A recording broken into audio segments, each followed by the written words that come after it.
Greetings, fellow navigators. This is my video response about the moon card video that I have posted on my Tarot Compass channel. Here, I'm going to discuss my personal experiences with trying to understand the unknowable. This is supposed to be both Emily and I responding to these videos, but Emily is traveling for the next couple of months, so I decided to go ahead and record these video responses on my own while I wait for her to get here. Wow, this is going a lot more difficult than I expected it to. See, on our normal chat with Emily and Elizabeth videos, I'm talking to Emily. And so it's a lot easier. I'm just talking to her and I can just talk pretty fluidly. And when I make my Tarot Compass videos, they're scripted. So I'm reading off a script, which you can probably tell by my eye positioning in the videos, but I fixed that now. I got a teleprompter. So that intro that I made, that was really, really hard to do because I kept on pausing and going, Okay. So getting that out of the way, I guess I would like you to know that this is awkward for me if you notice the awkwardness. So I was really excited to explore the moon card because it goes into trying to understand the unknowable, which is my passion project. I both work on trying to understand my inner self, and I try to understand divinity and the concept of our creation. So I think what I'm going to do first is I'm just going to go through the different cards and just kind of respond based on those, because there's just so much to talk about in terms of like trying to understand our subconscious and understand divinity. See, I just keep on saying This is difficult. So in the Rider-Waite-Smith deck, they recommended that you face your animal primal nature and embrace and accept that as all of yourself, which is a process that I've gone through as well. I definitely had lots of parts of myself that I was very ashamed of. And when I was like younger, late teens, early 20s, I would basically keep trying to go on and on and on because I didn't want to be alone with myself. And I realized that that's actually a really important thing to be able to do, is to figure out how to be alone with yourself. I ultimately figured out how to do this because I had a job that had a commute, and so I was on a train for 45 minutes to get to my job. And I didn't scroll on my phone. I just sat there and I basically meditated for 45 minutes every day of the week. And so I think that that really helped me to figure out how to be alone with myself. And I really think that that experience was very beneficial.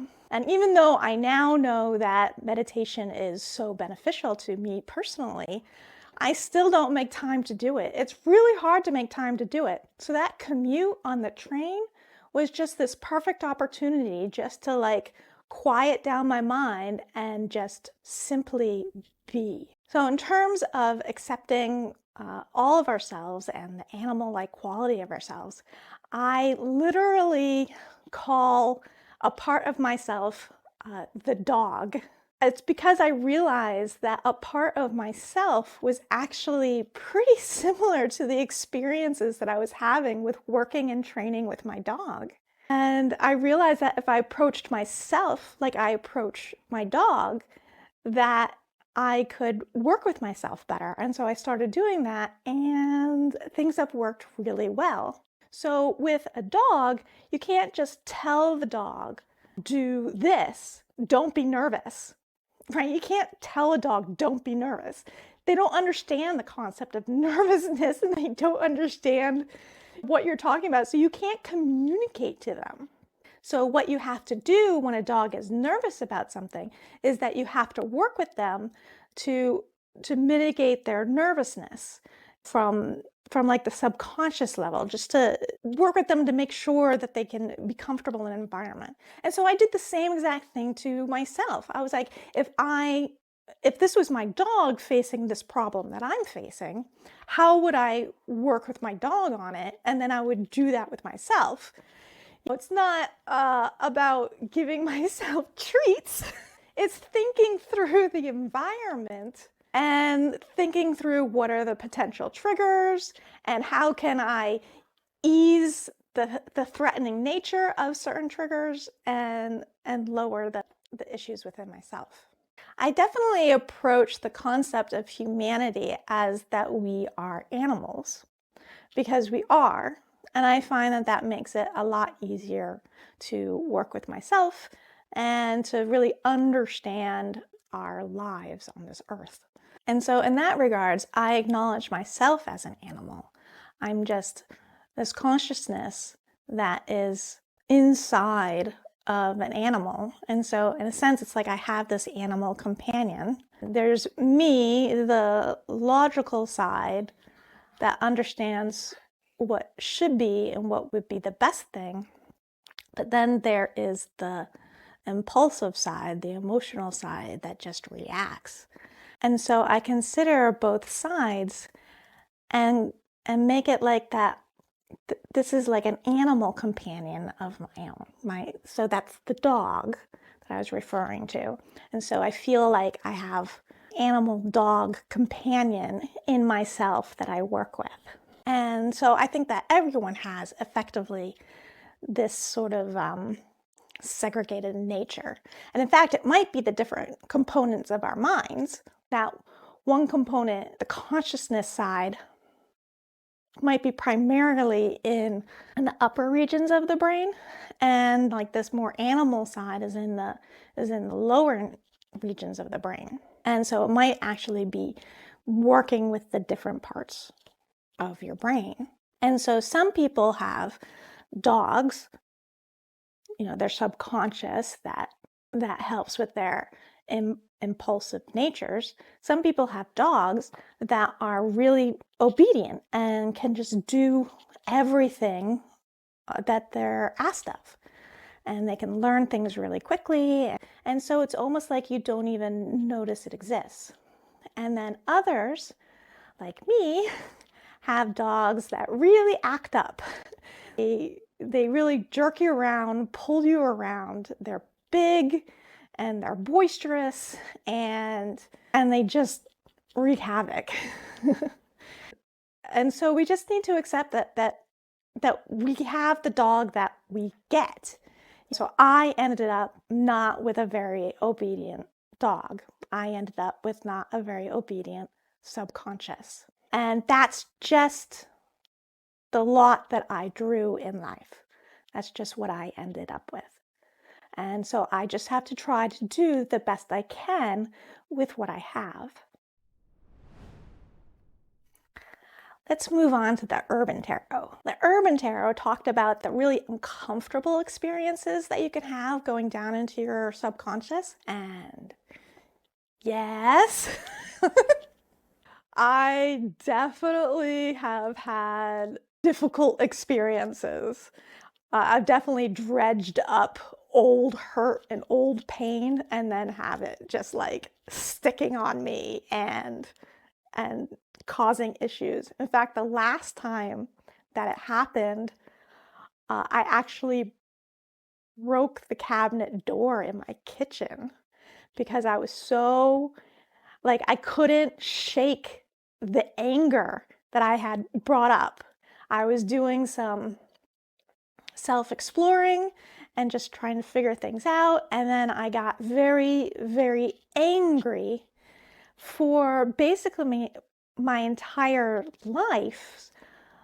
All the people who had diminished me, all the people who had put me down, insulted me, shamed me, all of those people that had done all of that, all the people who just basically just didn't think that I was worthwhile.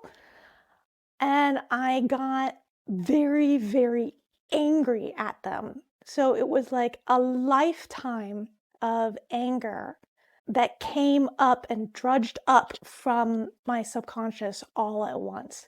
And I tried very hard to shake the anger, but I couldn't. And so it actually ended up lasting and lingering on me for over 12 hours, maybe close to 24 hours.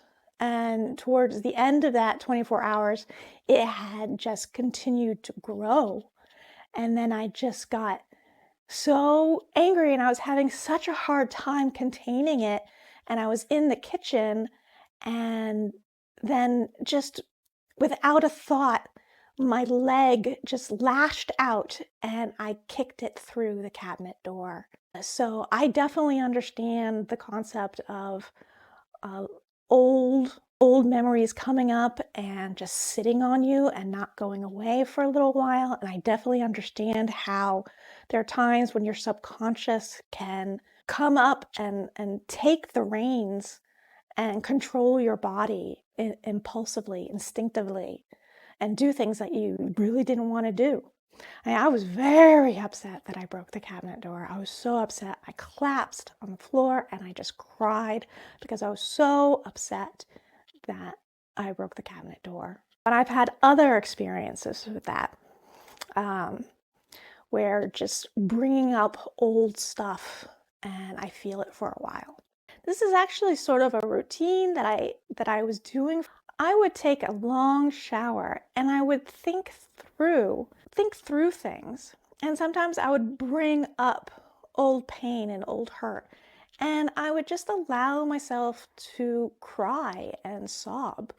And I just really found that it was a lot easier to cry and sob when I was in the shower, because I think it's because my face was already so wet and warm that like it felt like I could do it and almost but not do it. So it's almost like I'm crying but not crying because you can't tell because the shower is washing away all the tears.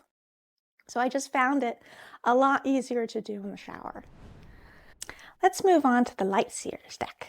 On the light seers deck, she encouraged being really calm and trying to tap into your inner wisdom to understand really difficult concepts. And that is certainly true for me. I will sit and relax or just lay there and relax and just try to not struggle about a concept that's proving to be a bit difficult, and instead just let my mind kind of tap at the concept, tap at the edges, to find the edges and to look through it gently. And I've definitely had instances where I've found my way through and had some pretty brilliant breakthroughs doing this. So some of the difficult concepts that I've tried to understand is I've really tried to understand the nature of our existence, the nature of creation, the nature of the divine, the first creator. And I've come up with some theories that I kind of am happy with. I believe that science is a study of the nature of our universe. And I believe that they are possibly correct in the theory about the Big Bang. And so what I try to wonder is what was prior to the Big Bang and what is beyond our universe? What is beyond time? And so the one creator is beyond our universe, outside of it, outside of time. I have studied the Jewish Kabbalah a bit, and it's about the concept of creation, and I really like that concept. There's this idea that in order for the creator to create our universe, the creator had to separate themselves away from creation.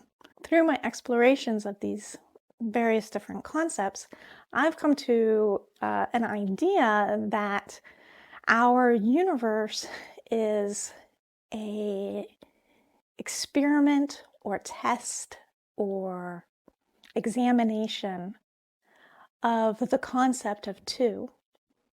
So the first creator is one, and so in order to understand two and the power of two, it would have to separate itself and create another and study what happens when two things happen. I believe that our universe is just about all the relationships between one and another. Just that simple concept, one and another, just explodes and makes everything, makes our universe. I find it really interesting that our computers are all based on ones and zeros, just two things, just two flips on and off. And we've done so much with computing with just one and zero. We've just put layers and layers and layers on top, many relationships, many more relationships between one and another, and we're creating AI. It's kind of hard to explain these concepts because I don't always remember exactly how I got to the conclusions. Sometimes I don't even have the brain power to get back to the conclusions and understandings. Like one time I had a full understanding and grasped completely the understanding that all of us are part of the creator, that all of us is the creator, connected to the creator, and therefore we're all connected to each other. And I fully understood that concept completely. And I only have a grasp of it, and I really only have the conclusion of that idea. I no longer have the full understanding that I used to have. And in fact, I have chronic fatigue syndrome. And so physical activity can really exhaust me, but also mental activity. And this is one of the times where that mental activity to try to understand the concept completely and fully, that we're all connected to God and with each other, I ended up triggering a crash and I ended up exhausted for weeks. Like, I remember just how much brain power it was taking just to really fully understand it. Despite that I can't remember how I got to the conclusion that we're all... See, I even have difficulty explaining what it is. In my head, I have an imagery sort of what this means, and then I'm trying to come to terms with this imagery in my head, to find the words with this imagery in my head, to try to explain that this idea that we're connected to God and connected to one another. I have this conclusion, but I can't remember exactly the full scope of it. But having this conclusion has helped me. One of the things that it's helped me is it helped me to release FOMO, to release the fear of missing out. Because if we're all connected, then there is no missing out. That we are just one line of experience, one thread of experience. And so there is no missing out, because after we die and our consciousness merges back into the universal consciousness, we'll then connect and have all these experiences. So there really is no actual missing out. This has helped me to process my grief over some of the really big losses of my life. Like, for example, we tried for many years to have children, but they just didn't happen. And so I really wanted that experience. I really wanted to, well, there's many reasons to want a child. And I had to put those dreams aside. And part of it was being disappointed of missing out. But I don't feel like I'm missing out because there are you guys who had children, and I'll be able to understand that concept of having my own child at a later time in my existence. And that's okay. I can wait. And so I'm just going to appreciate the life that I have and make the most of it.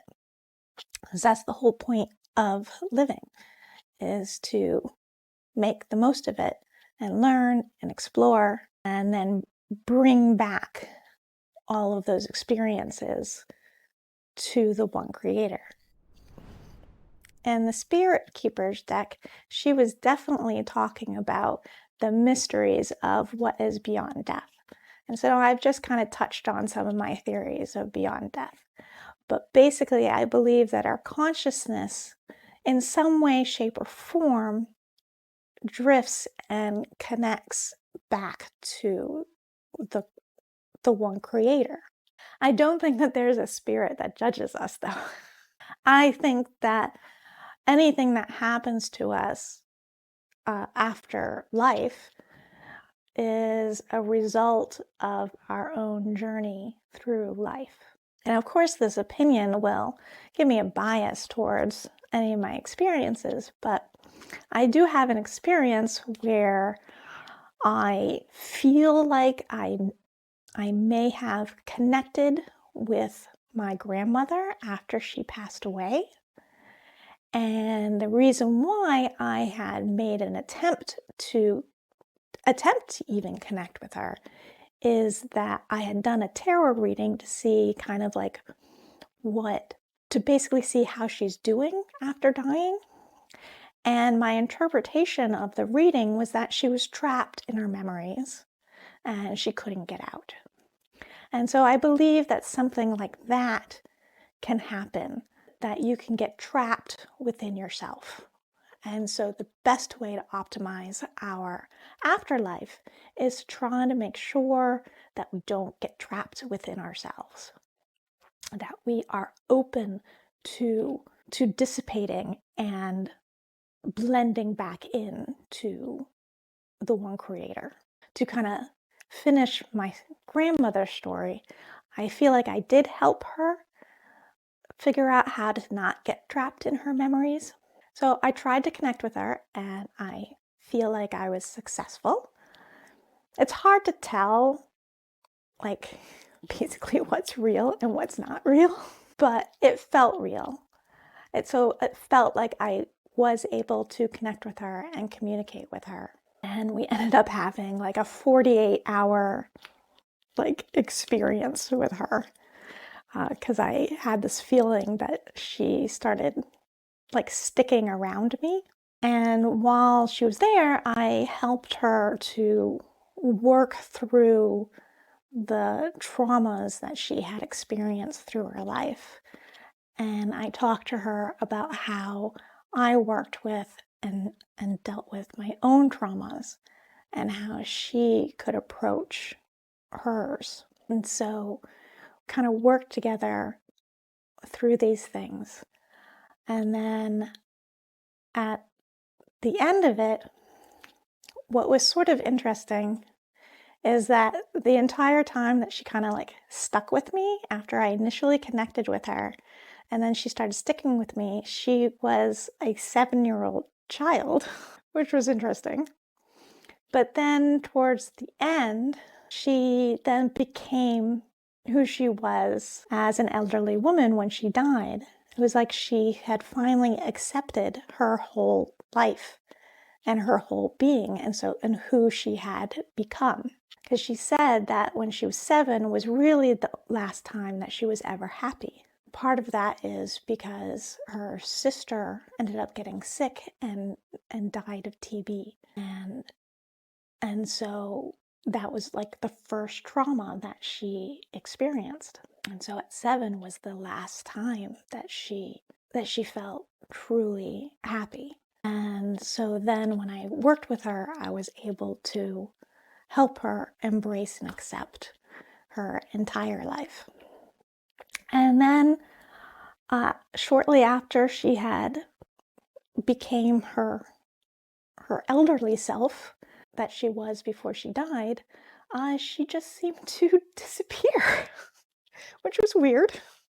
I was like, okay, not gonna say goodbye. And so I tried to connect with her again. And it was sort of like I was in a spaceship.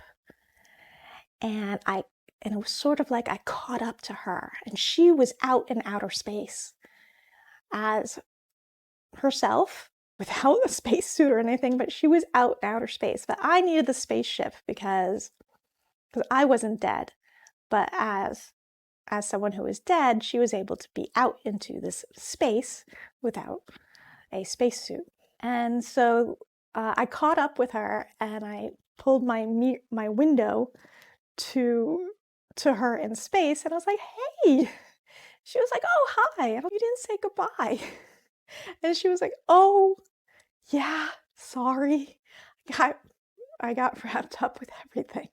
And what she tried to communicate to me was that she was going somewhere where she would learn a lot more. I kind of like equated it to almost like that she was going to university. And so it was like she was going to a place where she was going to stay there for a while, and the primary purpose was to learn more. And then after that, she would be free, and she would perhaps come home, just like a normal person who goes to university. Perhaps they'll come back to their home and or their hometown, but perhaps they'll move on. And so she didn't know what would happen with her, what her choices would be at the end of this university of the afterlife or some such. And so we didn't know if this was going to be a permanent goodbye or not, but it could. And so she decided that what she wanted to do to say goodbye was to share a delightful memory that she has of me that she cherished. And so she shared a memory of us going down a water slide when I was 2 years old. We lived near a water park, and we went there rather regularly, especially when I was younger.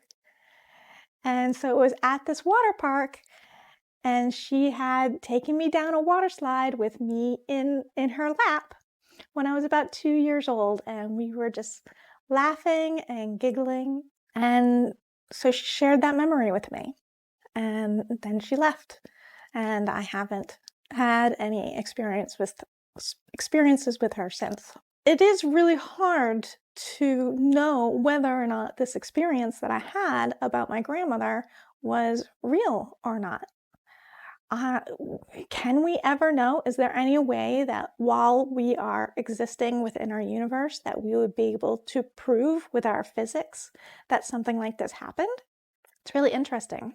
And that's what the moon card is about. It's trying to figure out the things that science can't really narrow down. So then there is a concept of the worthy life and whether or not we live a worthy life. What do I think is a worthy life? I've thought a lot about this because I have really tried to figure out what should I do with my life. I have a lifestyle where I can do almost anything. I can sit and do nothing, or I could go and do something.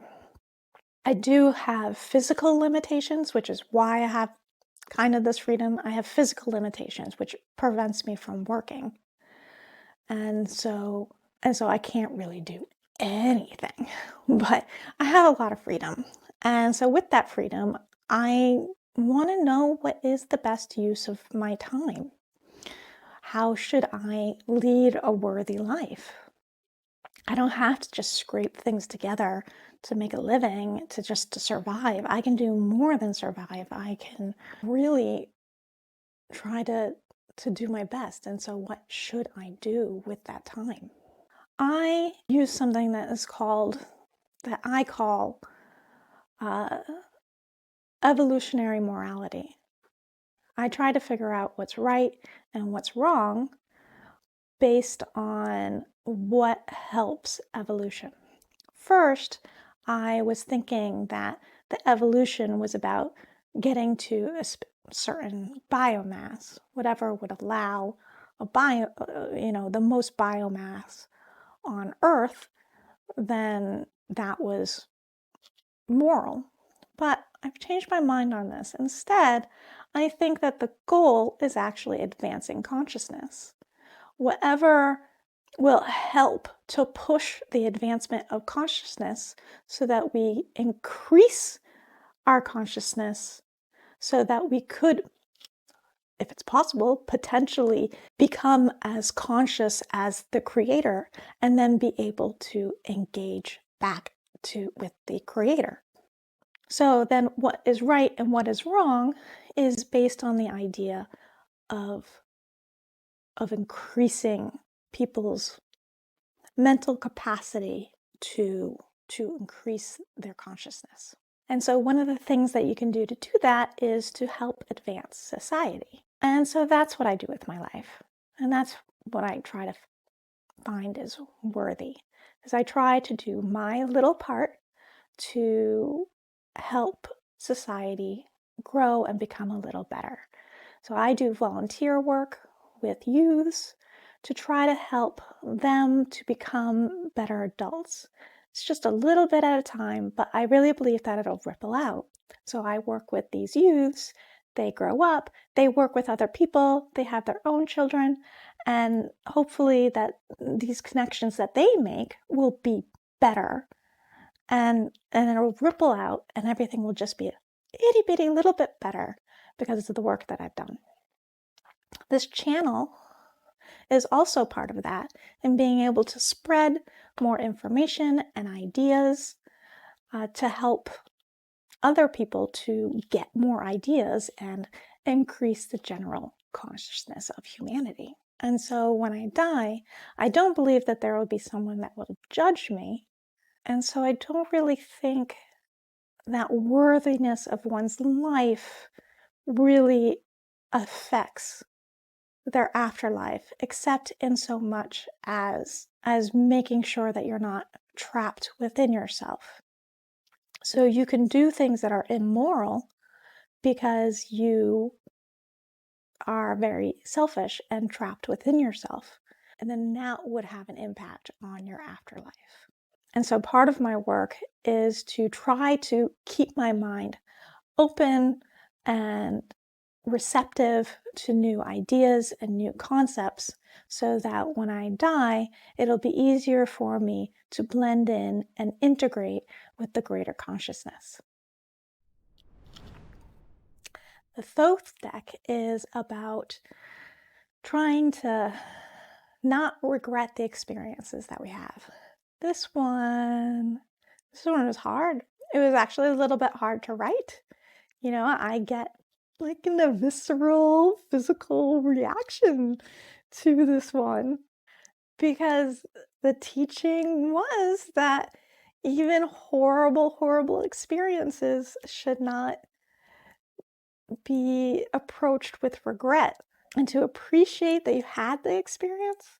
I've had some bad experiences, bad enough that I don't feel entirely comfortable talking about. You can probably guess. And so I reflect back and I'm like, really? Not regret it? I mean, I guess not regretting is a decent way of approaching it. I guess I would say that I don't necessarily regret. I do know the warning signs and I learned some things from it, I would definitely say. And I can definitely say that I can communicate what I've learned to other people, which should help them to hopefully avoid these situations occurring to them. There are times when I have regretted, mourned, and grieved the difficulties that I've had in life, and I don't anymore, because everything that's happened to me, even the terrible things, even the traumatic things, they all brought me to where I am today, and I appreciate where I am today. It also enables me to try to help other people, to try to communicate what I've learned so that other people won't repeat my mistakes or other people won't go through the same trauma that I went through. So I don't necessarily regret my experiences because they enable me to become a helper. And I like the role of being the helper. In the Handel deck, it was talking about the greatness of our imagination. And that's definitely true. Everything that I've talked about in terms of what is unknown and what I've tried to figure out, that has all happened through my imagination. And so that's great. Just because I'm able to imagine these concepts, I'm able to imagine the concept of the first creator. I'm able to imagine the concept of my inner self and how there's two parts of myself, perhaps, and one is like almost like a dog companion of mine. These are all part of my imagination, and I'm communicating these ideas to you through this imaginative process. And so it really is quite fascinating. I really like the quote from the Wildwood Tarot, in that the consciousness is not within us, but that we are in the consciousness of the universe. And that really is what helped me to push forward my idea of this evolutionary morality, that shifted it from, the most biomass to instead the higher consciousness, and to increase our ability to understand the universe, and perhaps to one day collectively group our consciousness and be able to communicate back with the first creator.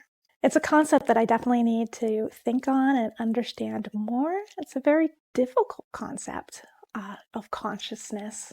It's a really difficult concept.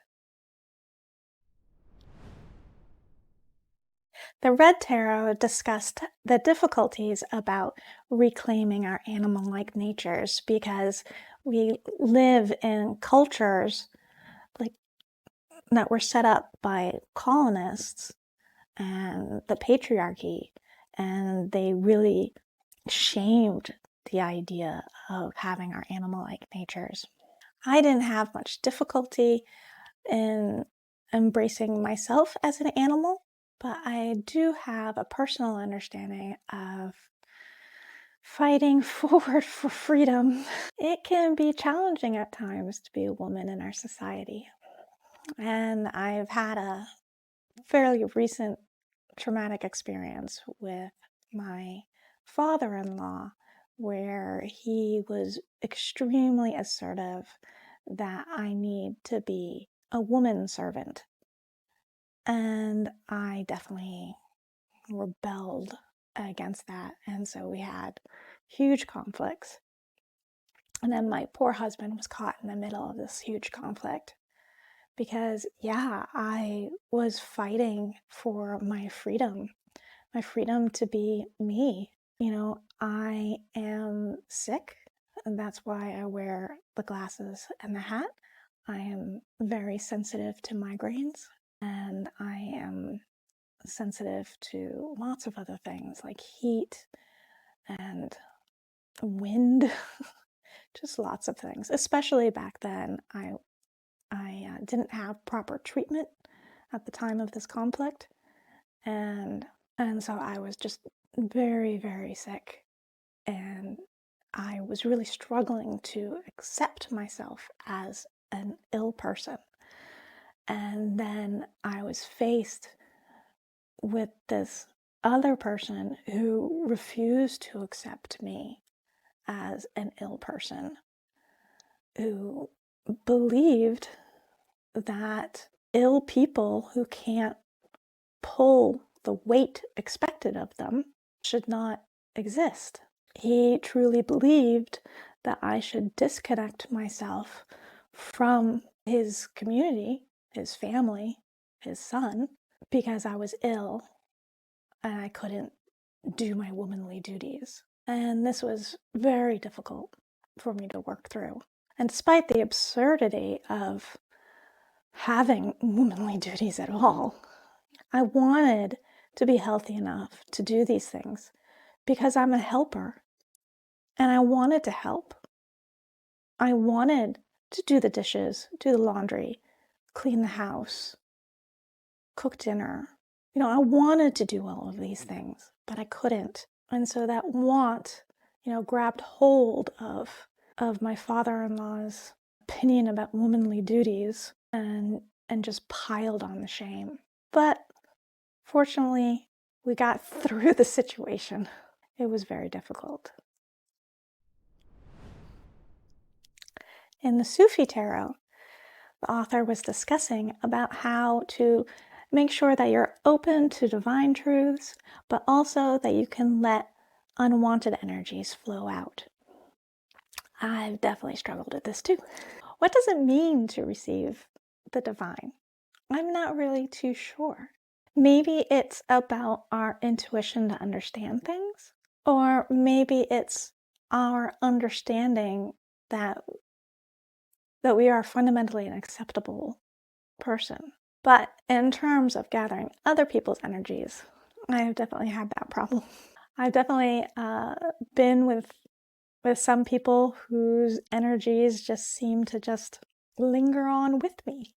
I don't know necessarily how to prevent that, and I don't know if I have fully prevented it, but I know that it's been a long time. But accepting other people's energies is also, a normal part of day-to-day life. Like, for example, we want to receive other people's joy and happiness and get renewed and rejuvenated ourselves along with their happiness. So we want to receive that energy.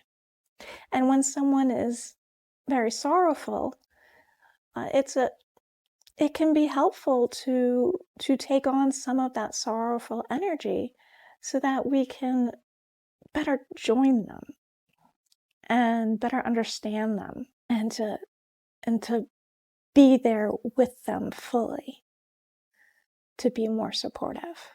So it's really about being able to shake these energies at your choice, to be able to close yourself off to these energies at your choice.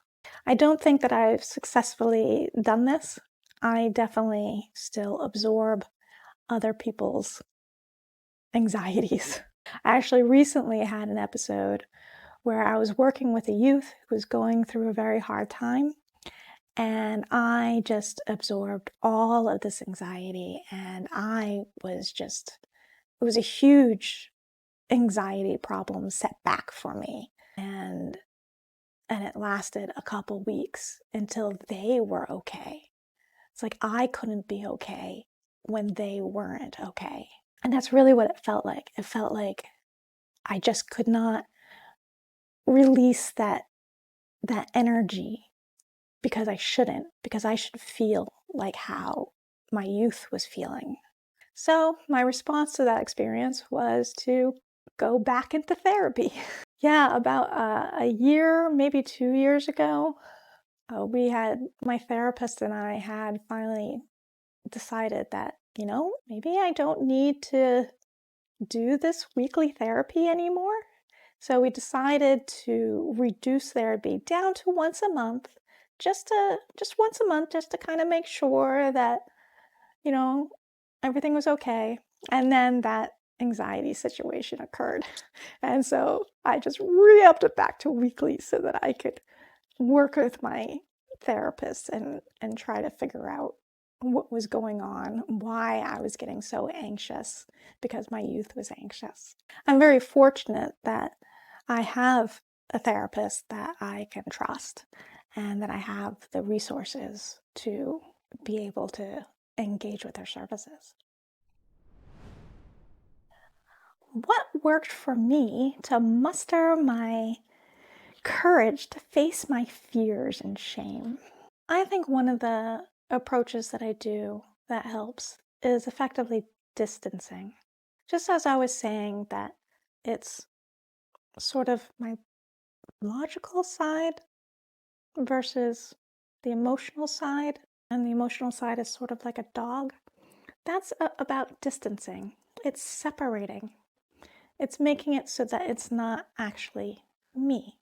I think that the me is sort of a bit higher up, and so there is a bit of distance between the conscious me and my body. And so when looking at my shame that I have, generally it's about shame that about my body, what my body has done, what my body has felt. And so it is a bit of distancing, that I'm not really looking at me, I am looking at this other part of me that is separate. I actually had an experience once when I was meditating where I feel like I was able to connect with 3 parts of myself. There was the me who's effectively the observer. Yes, effectively the me that is the observer. And I was able to observe the me that is my body, and my body was injured and damaged, burnt, and just sitting defeated in the dark. And then there was me who was standing on the light side.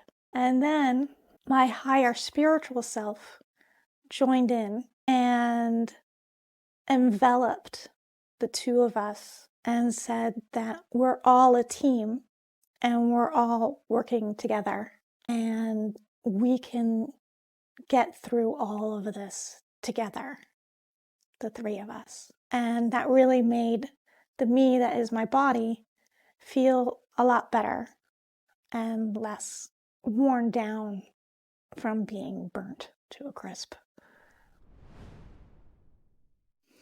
All right, that is my video response. I would love to hear your video response. I would love to hear your experiences. I really would. Sharing our knowledge is what helps us to elevate society's consciousness. So let's work on that together. If you like this, please like, subscribe, or comment. We really like to hear from you. Bye-bye!